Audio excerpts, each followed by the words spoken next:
ሰላም ጤና ይስጥልኝ ውድ የዩቲዩብ ተከታታዮች እንደምን አላችሁልኝ? በዛሬው ዕለት ደግሞ በአዲስ መረጃ መጥቻለሁ። ይሄ መረጃችን ምንድነው? አዲስ አበባ የሮ ጠንቋይ እንግዲህ ያንድን ባለሀብት ንብረት እንግዲህ ሊያጭበረብረው ችሏል።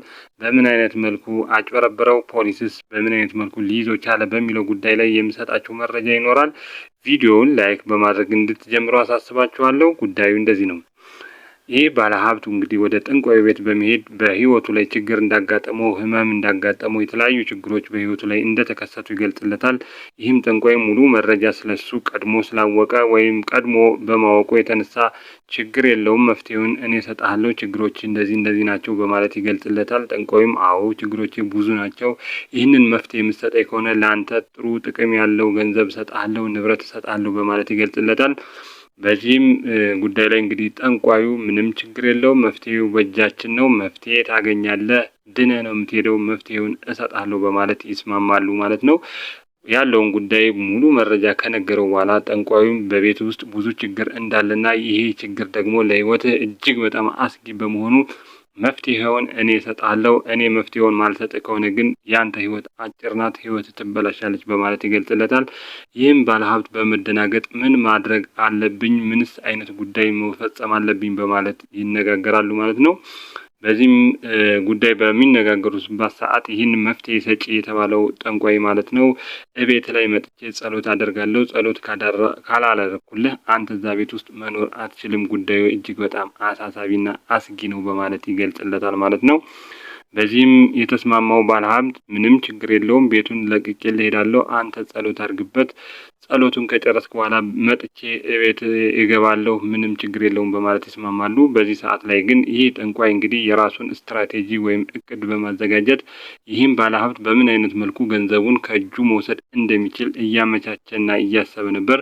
በዚህ ሰዓት ላይ እንግዲህ ቤቱ ውስጥ የተለያዩ ነገሮችን በማድረግ አስባል። በዚህም ሀሳቡ ቤት ውስጥ የችግር የሚፈጥርበት ነገር እንዳለ ለማስመሰል ቤት ውስጥ በመቆፈር የተለያዩ አጥንቶችን የውሻ፣ የድመት የተለያዩ አጥንቶችን ቤት ውስጥ ይቀብራል ማለት ነው። ይህን ከቀበረ በኋላ ከጥቂት ቀን በኋላ ለባለሀብቱ ጸሎቴን ጨርሻለሁ፣ እንግዲህ ቤት ውስጥ ግቢህ ውስጥ እጅግ በጣም አስፈሪ ችግር ነው ያለው፣ ይህ ችግር ለእኔም በጣም አስግቶኛል እንኳን ላንተ በማለት ይገልጽለታል።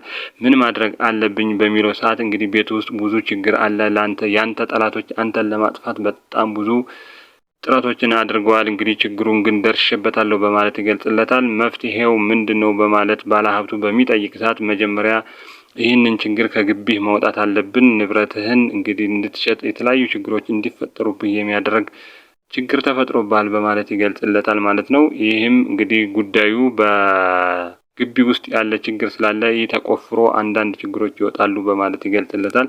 ይህም ባለሀብት ግቢውን ማስቆፈር ይጀምራል ማለት ነው። ግቢውን በሚቆፈርበት ሰዓት ይህ ጠንቋይ መጀመሪያውኑ አዘጋጆት የነበረው የቀበረው የተለያዩ አጥንቶች፣ የውሻ፣ የድመት የተለያዩ አጥንቶች ከግቢ ውስጥ ይወጣሉ ማለት ነው።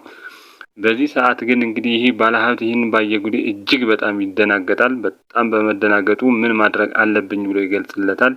ይህም ጠንቋይ ወይም ደግሞ ይህም አዋቂ የተባለው ሰው ቤትህን ሽጠህ መሄድ እንዳለብህ ያስፈልጋል፣ ቤትን ሽጠህ ካልሄድክ ለአንተ ለህይወት አስጊ ነው በማለት ለባለሀብቱ ይገልጽለታል። ይህም ባለሀብት እንግዲህ በአስቸኳይ ቤቱን መሸጥ እንዳለበት ለተለያዩ አካላቶች ይገልጻል። ነገር ግን ይህ ጠንቋዩ ቤትህን ማሸጥልህ እኔ ብቻ ነኝ፣ እኔ በማመጣልህ መልኩ ካልሆነ ለአንተም ህይወት አስጊ ነው፣ ምክንያቱም በአንተ በኩል ጉዳዩ የሚሄድ ከሆነ ንብረትህ ይበላሻል፣ ህይወትም ይበላሻል በማለት ይገልጽለታል።